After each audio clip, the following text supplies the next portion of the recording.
تو میرے میٹھے میٹھے اور پیارے پیارے اسلامی بھائیوں اور مدنی چینل کے ناظرین، دین اسلام کی جو رحمت ہے یہ صرف انسانوں پر سایہ فگن نہیں بلکہ جانوروں کو بھی اپنی پناہ میں لیے ہوئے ہے۔ اسلام نے جس طرح انسان کو ذلت و خواری سے نجات دلائی، اسی طرح جانوروں کو بھی انسان کے ظلم و ستم سے نجات دلائی ہے۔ اسلام سے پہلے جو انسان انسانیت کی عزت و تکریم سے واقف نہیں تھا، زندہ بیٹیوں کو جلا دیا دفن کر دیا جاتا تھا، بات بات پر لڑائی جھگڑے قتل و غارت گری کا سلسلہ عام تھا، نہ رشتہ داروں کا معاملہ اگر دیکھتے ہیں تو وہ کوئی اتنا پیار محبت والا تھا، اور بات بات پر مطلب یہ کہ جس کا جہاں زور چلتا تھا وہ کمزور پر ظلم و ستم کی آندھیاں چلا دیتا تھا۔ تو اس سے جب ایسا انسان جو انسان کی عزت و تکریم نہیں کرتا تھا تو جانوروں سے اس کا سلوک کا کیا عالم ہوگا۔ تو اسی لیے جو اس دور کے زمانے جاہلیت کا جو دور تھا تو عرب میں یہ رواج عام تھا کہ جانوروں کو اپنی فیاضی، سخاوت اور دولت مندی کا اظہار کا ذریعہ بناتے تھے۔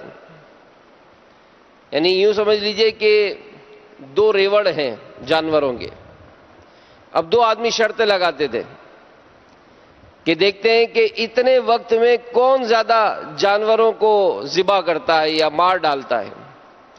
اب یہ ننگی تلوار لیے اس جانوروں کے ریوڑ میں گھس جاتے اور تیزی کے ساتھ تلواریں چلانا شروع کر دیتے۔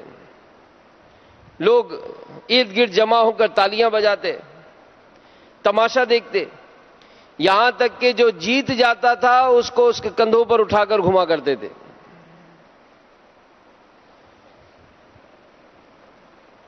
اور اس سے بڑا فیاض، سخی اور دولت مند اور معزز یہ مانا جاتا تھا۔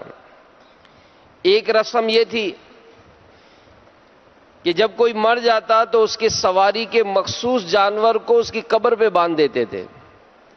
اب نہ کھانا دیتے، نہ پانی دیتے، کچھ بھی نہیں دیتے، یہاں تک کہ وہ جانور وہیں سوکھ سوکھ کر مر جاتا تھا۔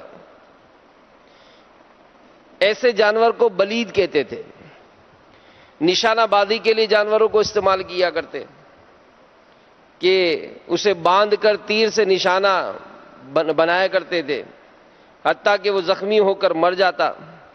زندہ جانوروں کے جسم کا کوئی حصہ یہ کاٹ کر پکاتے اور کھاتے۔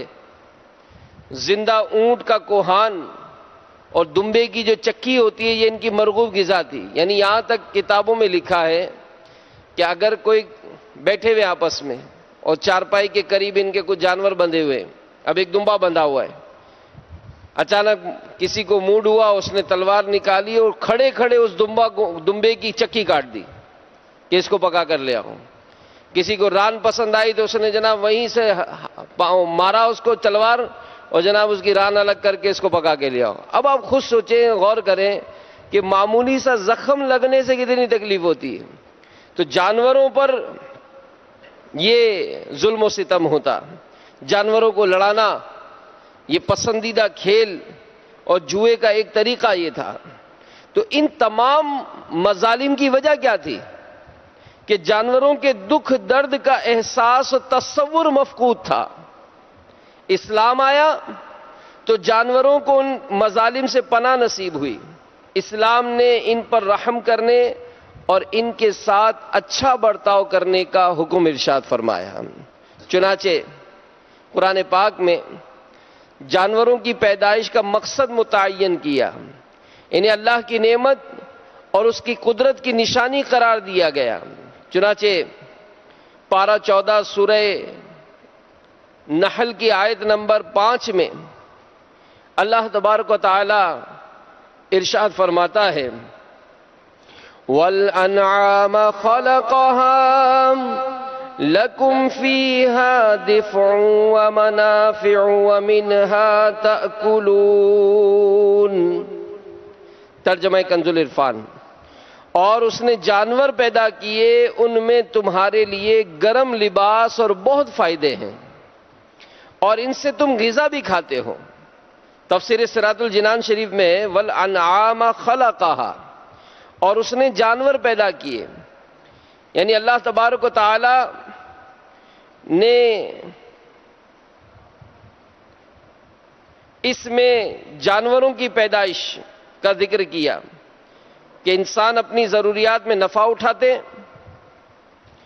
اور چونکہ انسان کی سب سے بڑی ضرورت کھانا اور لباس ہے، اور ان سے وہ تقویت اور حفاظت حاصل کرتا ہے، تو آیت کا خلاصہ یہ بیان ہوا کہ اللہ تعالیٰ نے اونٹ، بیل، گائے، بکریاں وغیرہ جانور پیدا کیے، ان کی کھالوں اور اون سے تمہارے لیے گرم لباس تیار ہوتے ہیں، اور اس کے علاوہ بھی ان جانوروں میں بہت سے فائدے ہیں، جیسے تم ان کی نسل سے دولت بڑھاتے ہو، ان کے دودھ پیتے ہو، ان پر سواری کرتے ہو، تم ان کا گوشت کھاتے ہو۔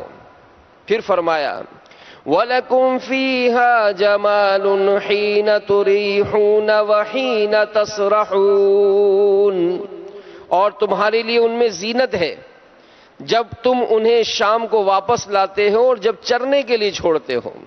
وَلَكُمْ فِيهَا جَمَال، اور تمہارے لیے ان میں زینت ہے، یعنی جب تم ان جانوروں کو شام کے وقت چراگاہوں سے واپس لاتے ہو اور جب صبح کے وقت انہیں چرنے کے لیے چھوڑتے ہو، تو اس وقت ان جانوروں کی کثرت اور بناوٹ دیکھ کر تمہیں خوشی حاصل ہوتی ہے، اور لوگوں کی نگاہوں میں تمہاری عزت، وجاہت اور مقام و مرتبہ بڑھ جاتا ہے۔ جیسے ہمارے زمانے میں اگر صبح کسی کے گھر سے اعلیٰ درجے کی گاڑی نکلے، میں بہت ایئر کنڈیشن کار میں نکلا، وہ بڑی خوبصورت چمک دمک کے ساتھ، اور شام کو واپس آئے تو لوگوں کی نظروں میں بڑی قدر ہوتی ہے، یار بڑا آدمی ہے یہ۔ پھر فرمایا وَتَحْمِلُ أَثْقَالَكُمْ إِلَى بَلَدٍ لَّمْ تَكُونُوا بَالِغِيهِ إِلَّا بِشِقِّ الْأَنفُسِ إِنَّ رَبَّكُمْ لَرَءُوفٌ رَحِيمٌ، اور وہ جانور تمہارے بوجھ اٹھا کر ایسے شہر تک لے جاتے ہیں جہاں تم اپنی جان کو مشقت میں ڈالے بغیر نہیں پہنچ سکتے، تو بے شک تمہارا رب نہایت مہربان رحم والا ہے۔ یعنی وَتَحْمِلُ أَثْقَالَكُمْ، اور وہ جانور تمہارے بوجھ اٹھا کر لے جاتے ہیں، یعنی وہ جانور تمہارا سامان اور سفر کے دوران کام آنے والے آلات اس شہر تک لے جاتے ہیں جہاں تم اپنی جان کو مشقت میں ڈالے بغیر نہیں پہنچ سکتے۔ بے شک تمہارا رب نہایت مہربان رحم والا، اور اس نے تمہارے لیے یہ نفع دینے والی چیزیں پیدا کی ہیں۔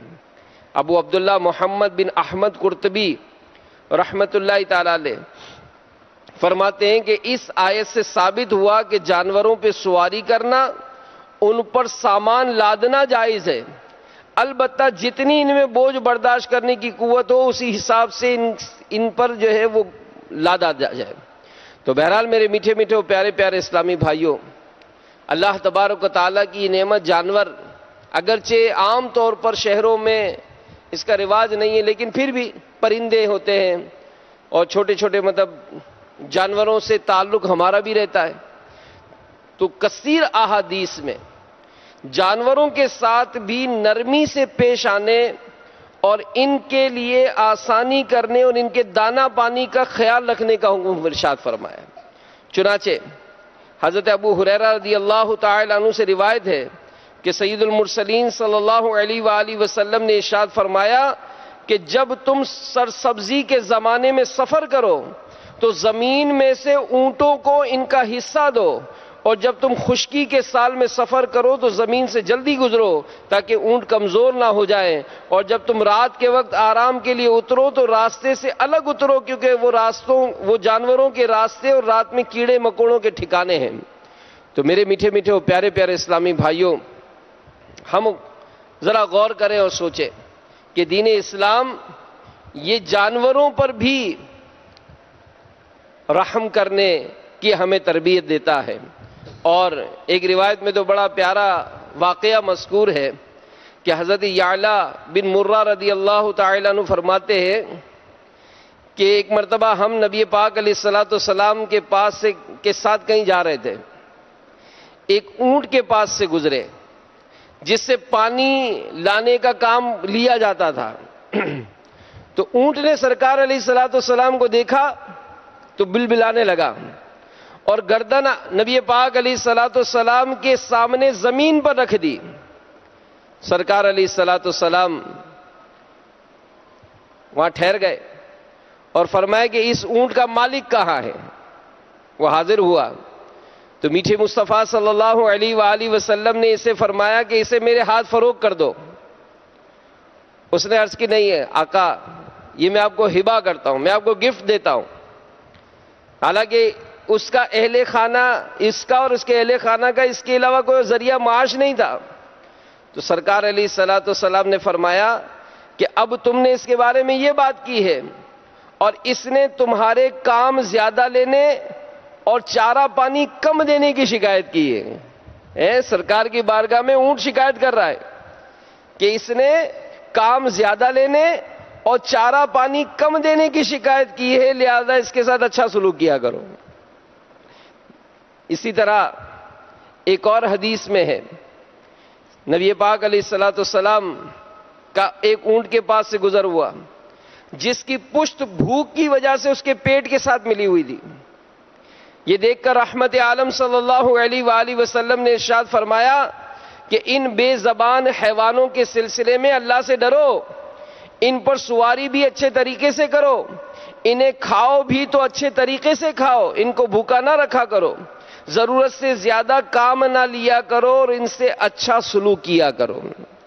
تو میرے آقا صلی اللہ تعالی علیہ وآلہ وسلم نے کی بارگاہ میں جانور بھی فریاد کیا کرتے تھے، چڑیاں بھی فریاد کیا کرتی تھیں کہ اللہ تعالیٰ نے ہمیں وہ نبی عطا فرمایا جو نہ صرف انسانوں بلکہ حیوانوں، چوپایوں، چرند پرند، الغرض پوری کائنات کے لیے سراپا رحمت بن کر آیا. میرے آقا اعلی حضرت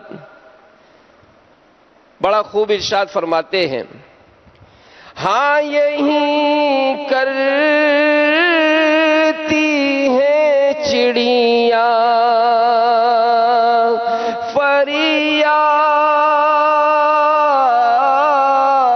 فریاد، یہیں سے چاہتی ہے ہر نینداد، اسی در پہ شوں ترانے ناشاد، اسی در پہ شوں ترانے ناشاد، گیلائے رنج و عنا کرتے ہیں، ان کی ہم مدح و ثنا کرتے ہیں، جن کو محمود کہا کرتے ہیں. فتاوی رضویہ شریف میں جلد ڈبل 12 صفحہ 256 ایک عورت، صحیح بخاری وغیرہ میں عبداللہ بن عمر رضی اللہ تعالی عنہ سے روایت ہے کہ رسول اللہ صلی اللہ علیہ وآلہ وسلم فرماتے ہیں کہ ایک عورت دوزخ میں گئی ایک بلی کے سبب کہ اسے باندھ رکھا تھا، نہ اسے کھانا دیا نہ چھوڑا کہ زمین کے چوہے وغیرہ کھا لیتی. ایک اور روایت میں ہے کہ وہ بلی دوزخ میں اس عورت پر مسلط کی گئی ہے کہ اس کا آگا پیچھا دانتوں سے نوچ رہی ہے. تو میرے میٹھے میٹھے پیارے پیارے اسلامی بھائیوں، علماء فرماتے ہیں کہ ہمیں جو جانور یعنی اونٹ، گائے، بکری، گھوڑا، خچر وغیرہ کا جو مالک بنا دیا، انہیں ہمارے لیے نرم کر دینا، ان جانوروں کو اپنا تابع کرنا، ان سے نفع اٹھانا ہمارے لیے مباح کر دینا، یہ اللہ تعالیٰ کی ہم پر رحمت ہے. تو بہرحال اگر جانوروں کا جو معاملہ ہے تو اس سلسلے میں ہمیں جانوروں پر رحم کرنا ہے، جانوروں کے ساتھ اچھا سلوک کرنا. پھر یہ جانوروں کی یہ جو نعمتیں ہیں، سبحان اللہ. ایک اور آیت میں ہے کہ صلو علی الحبیب صلی اللہ تعالی علی محمد، کہ جس میں اللہ تبارک و تعالی نے شہد کی مکھی کا جو بیان ہوا سورہ نحل میں ہی، آیت نمبر ہے اس کی 69. ترجمہ کنز ایمان: اور تمہارے رب نے شہد کی مکھی کے دل میں یہ بات ڈال دی کہ پہاڑوں میں اور درختوں میں اور چھتوں میں گھر بناؤ، پھر ہر قسم کے پھلوں میں سے کھاؤ اور اپنے رب کے بنائے ہوئے نرم و آسان راستوں پر چلتی رہو. اس کے پیٹ سے ایک پینے کی رنگ برنگی چیز نکلتی ہے، اس میں لوگوں کے لیے شفا ہے، بے شک اس میں غور و فکر کرنے والوں کے لیے نشانی ہے. تو اللہ تبارک و تعالی نے گوبر اور خون کے درمیان سے صاف و شفاف دودھ نکالنے، کھجور اور انگور کے پھلوں سے نبیذ اچھا رزق نکالنے کا ذکر فرمایا، اور ان آیات میں مکھی سے شہد نکالنے کا ذکر فرمایا کہ جس میں لوگوں کے لیے شفا ہے. اور یہ سب چیزیں اللہ تعالیٰ کی وحدانیت، اس کی قدرت اور عظمت پر دلال کرتی ہیں. تو میرے میٹھے میٹھے اور پیارے پیارے اسلامی بھائیوں، اللہ تبارک و تعالی ہمیں بھی جانوروں پر رحم کرنے کی توفیق عطا فرمائے. ہمارے پیارے امیر اہل سنت نے اپنے رسالے ابلغ گھوڑے سوار میں ایک روایت نقل کی ہے کہ میٹھے مصطفیٰ صلی اللہ علیہ وآلہ وسلم نے ارشاد فرمایا کہ بکری کی عزت کرو، اس سے مٹی جھاڑو کیونکہ وہ جنتی جانور ہے. اب چونکہ قربانی کے ایام ہیں، اب اس میں بھی جانوروں کا جو معاملہ ہے وہ بھی گلی گلی گھر گھر عام ہے. اب ہمارے ہاں عام طور پر شہروں میں جانور پالے نہیں جاتے. اب ظاہر اتنی بڑی بڑی بلڈنگوں، سیڑھیوں یا اتنے ہجوم ٹریفک میں جب یہ جانور آتے ہیں تو بھدکتے ہیں. اور ہمارے یہاں بھی یہ عرف ہے کہ چھوٹے چھوٹے بچوں کو جو ہے وہ رسیاں دے دی جاتی ہیں، اور یہ جو بڑے ہوتے ہیں تو ظاہر یہ بھی پیچھے نہیں ہوتے، یہ بھی جانوروں کے ساتھ جو ہے وہ بالکل حساب کتاب ان کا الگ ہوتا ہے. ان کو دوڑانا، ان کو طرح طرح سے ان کے ساتھ ایک طرح سے تماشا کیا جاتا ہے. تو بہرحال اس معاملے میں بھی احتیاط نہیں ہوتی. تو اور پھر جب جانور کو ذبح کرنے کا، جیسے کل عید ہے ہمارے وطن پاکستان میں، اور جانوروں کو ذبح کرنے کا جو معمول ہوگا تو اس میں بھی بہت زیادہ احتیاط کا جو ہے معاملہ وہ نہیں کیا جاتا. اور پھر جب جانور اگر مثال نہیں چلتا ہے تو اس کو بسا اوقات زبردستی کا معاملہ کیا جاتا ہے. امیر اہل سنت نے کئی مدنی مذاکروں میں اس پہ بڑے مفصل مدنی پھول بیان کیے ہیں کہ اگر جانور کو گاڑی میں چڑھایا جاتا ہے تو گاڑی میں چڑھانے کا جو انداز ہوتا ہے یہ بھی بعض اوقات دیکھتے ہی قابل تکلیف ہوتا ہے کہ یار یہ درست نہیں ہو رہا. پھر اسی طرح جانور کو چلانے کی کوشش کی جاتی ہے، تو جب ضرورت ہوگی تو اس کا شرعی طور پر ہمیں اجازت ہے کہ کہاں دم موڑی جائے گی، کہاں اس کے کان کھینچے جائیں گے. لیکن عام طور پر جن کو چلانے کی پریکٹس نہیں ہوتی، اب ظاہر اتنے ہجوم میں اس کو ویسے ہی عجیب سا ماحول ہے. پھر زمین کا معاملہ الگ ہوتا ہے کہ ہمارے گھروں کے جو فرش ہوتے ہیں یہ ماربل کے ہیں، ٹائلز کے ہیں، اس میں جانوروں کو کھڑا رہنا، ان کو بار بار پھسلتے ہیں یہ. تو امیر اہل سنت نے اس میں بڑے مدنی پھول بیان کیے کہ اگر اس طرح کا کبھی کوئی معاملہ ہو بھی تو ہمیں یہ دیکھنا ہے کہ ان کو کس کس چیز سے تکلیف پہنچتی ہے. تو ہمیں ان کے چارے پانی کا انتظام کرنا ہے. ان کو مطلب بچوں کے ساتھ اس طرح سے معاملات جب کیے جاتے ہیں تو بارہا اب تو سوشل میڈیا پر اس قسم کی ویڈیوز بھی چلائی جاتی ہیں کہ بعض اوقات جو ہے وہ بچوں کو یہی جانور تکلیف بھی پہنچا دیتے ہیں. اچھا، بعض بڑے بھی پیچھے نہیں ہٹتے. اور ظاہر ہے کل گوشت کا معاملہ ہوگا، قربانی کے جانور کاٹنے کا معاملہ ہوگا، تو جنہوں نے پورے سال میں مرغی بھی نہیں کاٹی ہوتی وہ بھی چھری اور بگدے لے کر گھوم پھر رہے ہوتے ہیں، اور وہ بھی اپنے حساب کتاب بنانے کے لیے جانور ذبح کر رہے ہوتے ہیں. تو ایسے لوگوں کے ہاتھوں میں بھی جب جانور آتا ہے تو دیکھا جاتا ہے کہ بفر جاتا ہے. بعض اوقات وہ پھر بہت زیادہ تکلیف کا بھی سامنا کرنا پڑتا ہے. شیخ سعدی رحمت اللہ تعالی علیہ آپ نے ایک بڑی اچھا پھر بعد اوقات اس میں معاملہ کیا دیکھا جاتا ہے کہ اگر جانور کے ریوڑ میں گھس گئے، جیسے بعض پنڈال بندھے ہوئے ہوتے ہیں اور بار بار کوئی جانور کو پن مار رہا ہے، بلکہ یہاں تک مدنی مذاکرے میں بیان ہوا، کسی نے بتایا کہ جانور کو کھڑا کرنے کے لیے بعض جو منچلے قسم کے نوجوان ہوتے ہیں، یہ سگریٹ جل رہی ہوتی ہے تو سگریٹ سے اس کو داغتے ہیں تاکہ وہ تکلیف اور وہ ایک دم کھڑا ہو جائے. اور اسی طرح جو دانت دیکھنے ہوتے ہیں، یعنی اگر کسی کو جانور نہیں لینا تو پھر بھی وہ بازار جانا، کتنے دانت ہیں. اب ظاہر ہے جو کاروبار کرنے والا ہے وہ تو دانت دکھائے گا ہی، تو بعض اوقات دانت دکھانے میں اتنا ہوتا ہے کہ اس کے زخم ہو جاتے ہیں. تو امیر اہل سنت نے اس کا احساس یوں دلایا کہ اگر اپنے یہاں پر کوئی چھالا ہو جائے مسوڑے پر، تو ہمیں پتا ہے، اس کا پتا ہے کہ اگر ہماری زبان بھی ٹچ ہوتی ہے نا اس پر تو ہلا کر رکھ دیتی ہے، انگلی لگ جائے تو ہلا کر رکھ دیتی ہے. تو اگر جانور کو ہم نے کوئی اس طرح کا معاملہ کیا، ہم نے اتنی سخت رسی باندھی کہ اس کی جلدی چھل گئی، ہم اس کو چڑھانے اتارنے میں ایسی اس کو رگڑ لگی جس سے اس کی ساری جلد چھل گئی. اب اگر وہ زمین پر بیٹھتا ہے، اب خود تصور کریں کہ اگر ہمارا پاؤں چھلا ہوا ہو اور ہم اس ماربل کے فرش پر پاؤں رکھیں گے نا تو ابھی اتنا زیادہ احساس نہیں ہوتا، لیکن اگر یہی پاؤں ہمارا روڈ پہ رہ جائے تو ڈامڑ، کنکر، ریتی، اس میں اس چھلے ہوئے پیر کو رکھنا جو ہے نا ہمیں اور تکلیف دلاتا ہے. مقصد صرف سمجھانے کا یہ کہ جو تکلیف ہمیں ہوتی ہے نا یہی تکلیف جانور بھی اٹھاتا ہے. تو اب ہم سوچیں، غور کریں کہ جناب وہ رسی کو کھینچ کر یوں چڑھانا، دم کو موڑنا، پھر ڈنڈوں کی برسات کرنا، یہ معاشرے میں ہم بہت زیادہ عام دیکھتے ہیں کہ اگر کہیں دوست لے کر چلے گا جانور کو، اب سب کے جانور تو چل رہے، میرا جانور نہیں چل رہا، تو غصہ آتا ہے کہ یار یہ کیسا جانور ہے، یہ چل کیوں نہیں رہا ہے.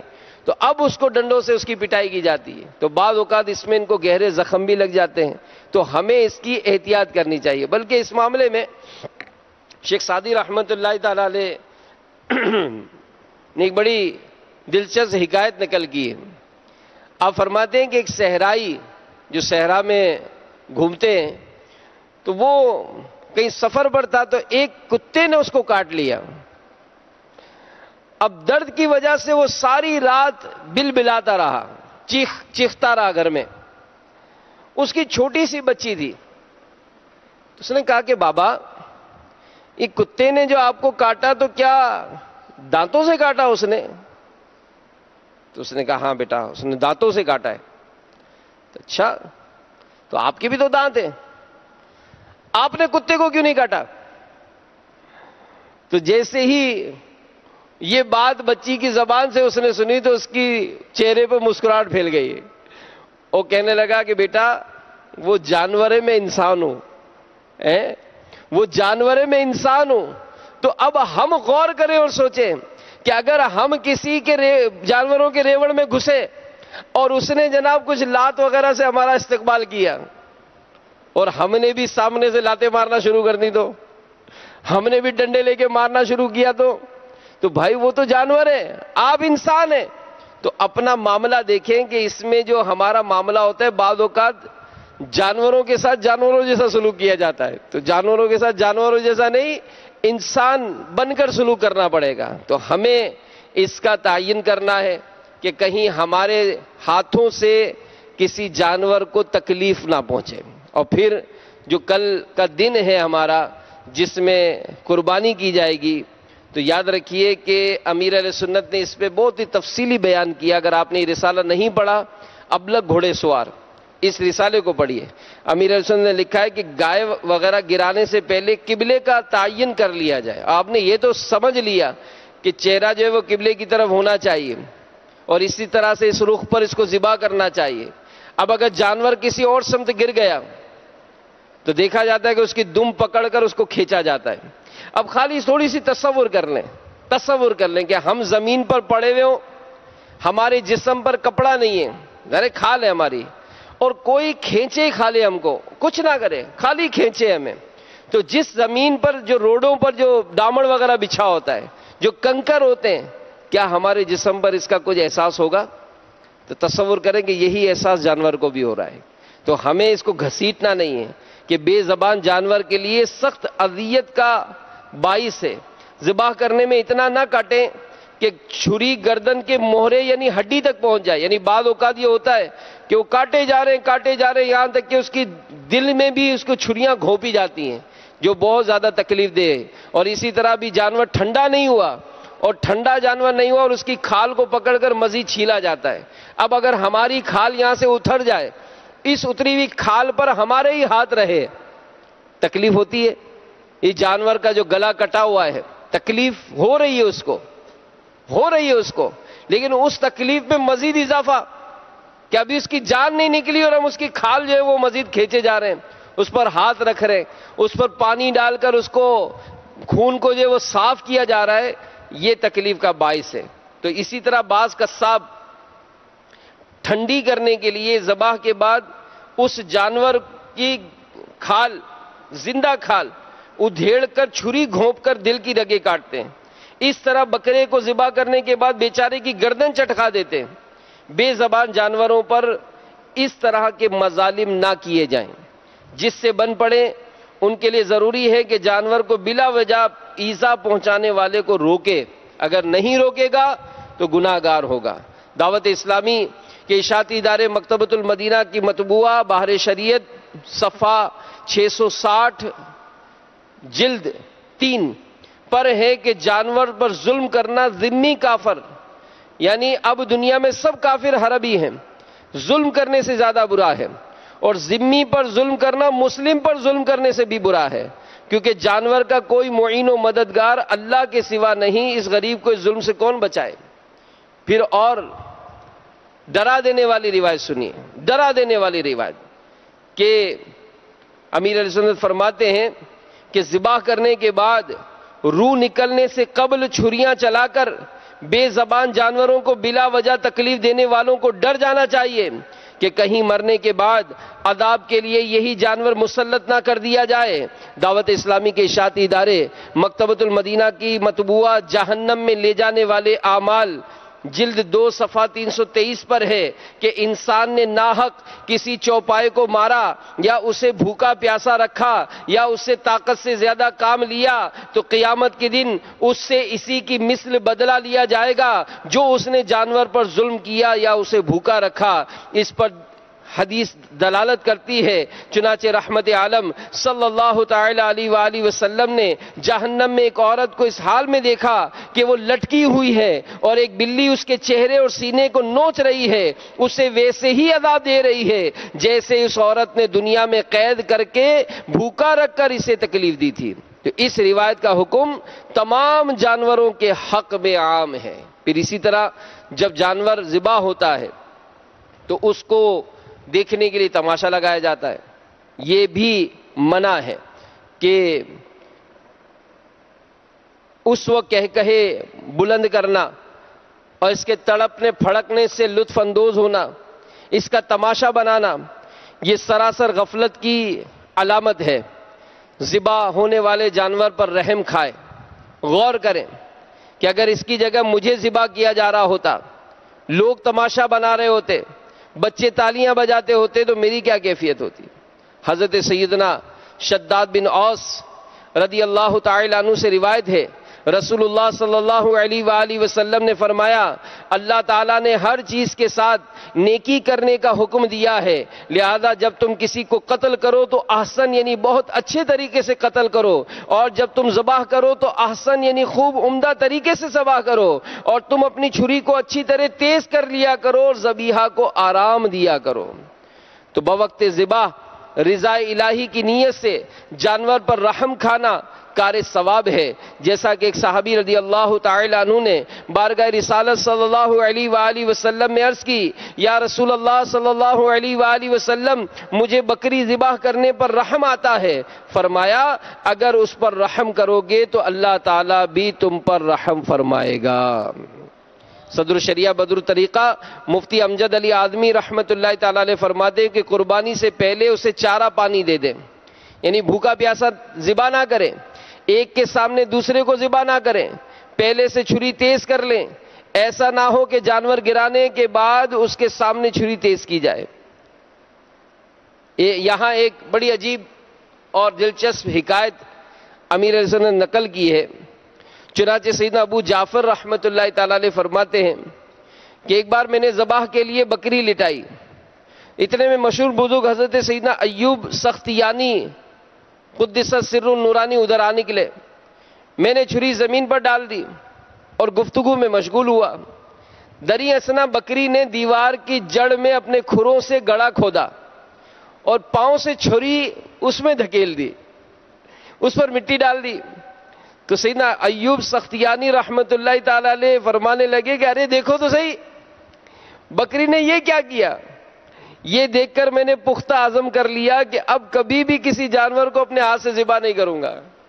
اب اس حکایت کو نقل کرنے کے بعد امیر علیہ السلام فرماتے کہ معاذ اللہ یہ مراد نہیں کہ ذبح کرنا کوئی غلط کام ہے، بس اس طرح کے واقعات بزرگوں کے غلبہ حال پر مبنی ہوتے، ورنہ مسئلہ یہی ہے کہ اپنے ہاتھ سے ذبح کرنا یہ سنت ہے۔ ہمارے پیارے نبی صلی اللہ تعالی علیہ وآلہ وسلم ایک آدمی کے قریب سے گزرے، وہ بکری کی گردن پر پاؤں رکھ کر چھری تیز رکھ کر رہا تھا، بکری اس کی طرف دیکھ رہی تھی۔ آپ صلی اللہ علیہ وآلہ وسلم نے ارشاد فرمایا کہ کیا تم پہلے ایسا نہیں کر سکتے تھے؟ کیا تم اسے کئی موتیں مارنا چاہتے ہو؟ اسے لٹانے سے پہلے اپنی چھری تیز کیوں نہ کر لی؟ امیر المومنین سیدنا عمر فاروق اعظم رضی اللہ تعالیٰ عنہ نے ایک شخص کو دیکھا جو بکری ذبح کرنے کے لیے اسے ٹانگ سے پکڑ کر گھسیٹ رہا ہے۔ تو آپ رضی اللہ تعالیٰ عنہ نے ارشاد فرمایا تیرے لیے خرابی ہو، اسے موت کی طرف اچھے انداز میں لے کر جا۔ تو بہرحال میرے میٹھے میٹھے اسلامی بھائیوں، مدنی چینل کے ناظرین، جانوروں پر، پرندوں پر، کیڑے مکوڑوں پر بھی رحم کریں۔ امیر علیہ سنت کو کسی نے ایک مرتبہ کیلا پیش کیا، تو امیر علیہ سنت نے جیسے کیلا لیا تو اس کے اوپر ایک چونٹی چل رہی تھی کیلے پر ہی۔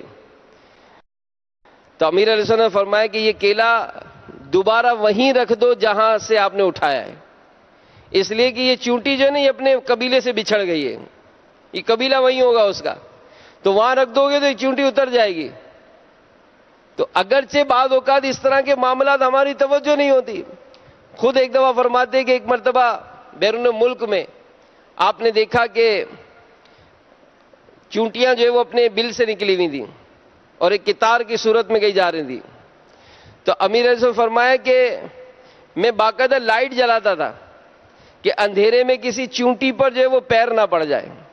تو ہمارے بچے جو کیڑے مکوڑوں کو چپلوں سے مار رہے ہوتے ہیں، بلا ضرورت ہم بھی مسل رہے ہوتے ہیں، تو ان کیڑے مکوڑوں پر بھی رحم کرنا چاہیے۔ کسی نے خواب میں حجت الاسلام سیدنا امام محمد بن محمد غزالی رحمت اللہ تعالی علیہ کو دیکھ کر پوچھا ما فعل اللہ بکا، اللہ تعالیٰ نے آپ کے ساتھ کیا معاملہ فرمایا؟ جواب دیا اللہ تعالیٰ نے مجھے بخش دیا۔ مغفرت کا سبب کیا بنا؟ فرمایا ایک مکھی، اب سنیے، فرمایا ایک مکھی سیاہی یعنی انک پینے کے لیے میرے قلم پر بیٹھ گئی، میں لکھنے سے رک گیا یہاں تک کہ وہ فارغ ہو کر اڑ گئی۔ تو یاد رہے کہ مکھیاں تنگ کرتی ہیں تو ان کو مارنا جائز ہے، تاہم جب بھی حصول نفع و دفع ضرر یعنی فائدہ حاصل کرنے یا نقصان زائل کرنے کے لیے مکھی یا کسی بھی بے زبان جانور کی جان لینا پڑے تو آسان سے آسان طریقے سے مارا جائے، خواہ مخواہ اس کو بار بار زندہ کچلتے رہنا، یا ایک وار میں مار سکتے ہو پھر بھی زخم کھا کر پڑے ہوئے بلا ضرورت ضربے لگاتے رہنا، اس کے ٹکڑے ٹکڑے کر کے اس کو تڑپانے وغیرہ سے گریز کیا جائے۔ تو بچے اگر اس طرح کرتے ہیں، چونٹیوں کو مارتے ہیں، تو ان کو سمجھایا جائے اور ان جانوروں پر، بے زبان جانوروں پر رحم کیا جائے۔ حضرت سیدنا عبد الوہاب شعرانی رحمت اللہ تعالی علیہ فرماتے ہیں میری زوجہ فاطمہ ام عبد الرحمن کے دل پر ورم آ گیا، مجھے بہت تشویش ہو رہی تھی، میں ایک خالی راستے میں تنہا موجود تھا، کسی کہنے والے نے کہا اپنے سامنے موجود سوراخ میں ایک مکھی کو مکھی خور جانور سے نجات دلا دو، ہم تمہاری زوجہ کو تکلیف سے نجات دے دیں گے۔ میں نے جا کر سوراخ میں دیکھا، اس میں انگلی جانے کی گنجائش نہیں تھی، میں نے ایک تیلی لے کر اندر ڈالی اور مکھی سمیت اس جانور کو بھی باہر کھینچ لیا. وہ جانور مکھی کی گردن پر چپکا ہوا تھا, مکھی درد سے بلبلا رہی تھی. میں نے مکھی کو اس جانور سے نجات دلا دی, اسی وقت میری زوجہ بھی ٹھیک ہو گئی اور تکلیف سے نجات مل گئی. تو میرے میٹھے میٹھے اور پیارے پیارے اسلامی بھائیوں, ہمیں اس معاملے میں غور کرنا چاہیے اور ہمیں جانوروں کی بد دعا سے بچنا چاہیے, کیونکہ مفسر شہیر حکیم الامت مفتی احمد یار خان شرح مشکاہ میں لکھتے ہیں کہ مظلوم جانور بلکہ مظلوم کافر و فاسق کی بھی دعا قبول ہوتی ہے. اگرچہ مسلمان مظلوم کی دعا زیادہ قبول ہے, کیونکہ مظلوم مضطر و بے قرار ہوتا ہے, اور بے قرار کی دعا عرش پر قرار کرتی ہے. رب تعالی فرماتا ہے, ترجمہ کنز الایمان, یا وہ جو لاچار کی سنتا ہے جب اسے پکارے. تو میرے میٹھے میٹھے اور پیارے پیارے اسلامی بھائیوں, ہمیں چاہیے کہ ہم جانوروں پر رحم کریں. دعوت اسلامی کے اشاعتی ادارے مکتبۃ المدینہ کی مطبوعہ کتاب ہے جیسی کرنی ویسی بھرنی, اس کے صفحہ نمبر 33 میں لکھا ہے, سیدنا ابراہیم بن ادم رحمۃ اللہ تعالی علیہ فرماتے ہیں کہ بنی اسرائیل کے ایک شخص نے ایک بچڑے کو اس کی ماں کے سامنے ذبح کیا, تو اللہ تعالیٰ نے اس کا ہاتھ شل فرما دیا. ایک مرتبہ یہی شخص بیٹھا ہوا تھا, ایک پرندے کا بچہ اچانک گھونسلے سے گر پڑا, اپنے والدین کو بے بسی سے تکنے لگا, والدین بھی بے بسی سے اسے دیکھ رہے تھے. یہ سب دیکھ کر اس شخص کو ترس آیا, اس نے اس بچے کو اٹھا کر گھونسلے میں رکھ دیا. اللہ تعالیٰ نے اس کے پرندے کے بچے پر شفقت کرنے کی وجہ سے اس پر رحم فرمایا اور اس کا ہاتھ پھر سے ٹھیک ہو گیا. کر بھلاتے ہو بھلا, کر بھلاتے ہو بھلا. تو کاش ہمارا یہ ذہن بن جائے. واقعی حالات تو اس قدر بد سے بدتر ہے کہ جانور کیا, یہاں تو انسانوں پر رحم نہیں کیا جاتا. جہاں جس کا زور چلتا ہے وہ انسانوں کو تکلیف دینا, مارنا, کوٹنا, لوٹنا, دھوکہ دینا, نہ جانے کس کس طرح سے کیسے کیسے انداز اپنا کر مسلمانوں کو, انسانوں کو اپنی ذات سے کسی کو تکلیف نہ ہو, ہاتھ جوڑ کر پیر پکڑ کر تاکہ قبر اور آخرت کا معاملہ ہمارا اچھا ہو جائے. دعوت اسلامی کے مدنی ماحول سے وابستہ رہیے. الحمدللہ تبلیغ قرآن و سنت کی عالمگیر غیر سیاسی تحریک دعوت اسلامی اور عاشقان رسول کی مدنی تحریک دعوت اسلامی یہ 104 سے زائد شعبہ جات میں قرآن و سنت کی خدمت کر رہی ہے. تو آپ بھی اس کار خیر میں حصہ لیجئے.